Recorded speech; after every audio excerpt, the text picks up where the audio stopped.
Hi everyone, and welcome to our daily show, The Big Story, where we discuss the hottest topics of the day right here in the heart of the newsroom. My name is Alyssa Wu, and I'm coming to you live from the Straits Times. We are streaming live on Facebook and on YouTube. If you're watching us on YouTube, do subscribe to our channel and click that bell button to be notified whenever we go live. I'll be joined very shortly by my newsroom colleagues, where we'll discuss the topics that got you talking today. So you can feel it, and you probably already know it. Singapore is going through a dry spell. In fact, July was Singapore's second warmest July on record, with an average temperature of 29 degrees Celsius. The dry spell is due to a climate phenomenon known as the Indian Ocean Dipole, or IOD for short. To tell us more about it, I have the environment correspondent, Audrey, here with me. Hi, Audrey. Hi, Alyssa. Okay, so did I pronounce it correctly? It's the Indian Ocean Dipole. Thank you. Okay, so can you tell us more about IOD? Okay, so the Indian Ocean Dipole is a climate phenomenon that can severely affect the rainfall patterns of countries surrounding the Indian Ocean, and that includes Singapore. So under normal conditions, there is a warm pool of water around Singapore and the rest of Southeast Asia. But during this phase of the Indian Dipole, which is the positive phase of the Indian Dipole, the warm pool of water actually shifts west towards Africa, and that kind of draws the rainfall away from it.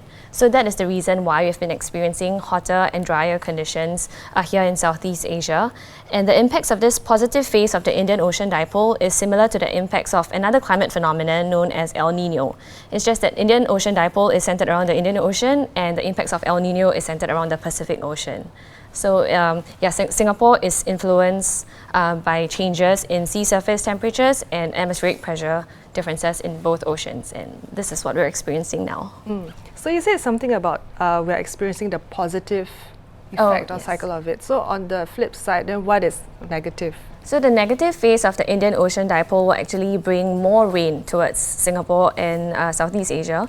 So the Meteorological Service Singapore, they did give an advisory telling us about this phenomenon earlier this month on August 2nd. So currently we're experiencing the Indian Ocean Dipole, and this phase is expected to last a few months, usually about 6 months or so. So we can anticipate that we will continue suffering hotter and drier weather in the months to come. But I mentioned earlier that the impacts are similar to El Nino, and many people here would remember the severe haze incident in 2015. But I think it's important to note that whenever we talk about climate phenomenon, whether El Nino or Indian Ocean Dipole, the impacts are very varied, and each event is so different. So you just have to wait and see for what the weather will be like in the near term. So meaning it could be 6 months now as predicted, or next year it could be less than 6 months, or it could be longer than 6 months. Is that what you're saying? Yes. So the Indian Ocean Dipole, the positive phase, neutral phase, and the negative phase, each phase happens on average about every 3 to 5 years. So right now we're experiencing the positive phase, and how long the next phase will take to kick in, we're not sure. I see. Okay. So because of this, the weather is so dry, a lot of water is being evaporated from our reservoirs. How is Singapore dealing with this? Okay, so currently Singapore, under National Water Agency PUB, we have 4 national taps. So that includes imported water from Malaysia, water from our local catchment, which includes our 17 reservoirs, new water, which is recycled used water, and desalination. So imported water and water from our reservoirs are very weather dependent, like what we have now. So PUB has said that during dry spells, they will pump new water into our reservoirs to ensure healthy water levels. But I think it's important to note that Singaporeans can also do our part by, trying to conserve water in our own ways. I don't know whether it's possible for us to not wash our cars in this dry spell. We can hope, I guess. Okay, so because we live in the tropics, right? Is such dry spells to be expected, or is it due to climate change? Okay, so there are still ongoing studies to link single events to climate change. So this is known as attribution studies. So it is kind of difficult to establish links between singular extreme events or singular events like dry spells or heat waves to climate change. A suitable analogy that a lot of climate scientists use would be a sports analogy. So they say that, take a baseball player, for example. A baseball player on steroids could hit more home runs, but a baseball player without steroids would also be able to hit home runs.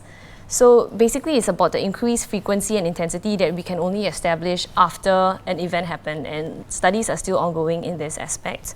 But even though we can't attribute singular events to climate change, the science is quite clear that humans are causing climate change. So data from Hawaii, collected in Hawaii, shows that increasing concentrations of carbon dioxide in the atmosphere. And carbon dioxide is a greenhouse gas, which means it traps heat on the planet. And you can see that it correlates with data from NASA from the 1960s onwards. It's an upward trend similar to carbon dioxide concentrations. Yeah. All right. So thank you so much for sharing with us, Audrey, and hopefully the dry spell will end sooner than expected. Thank you. Right.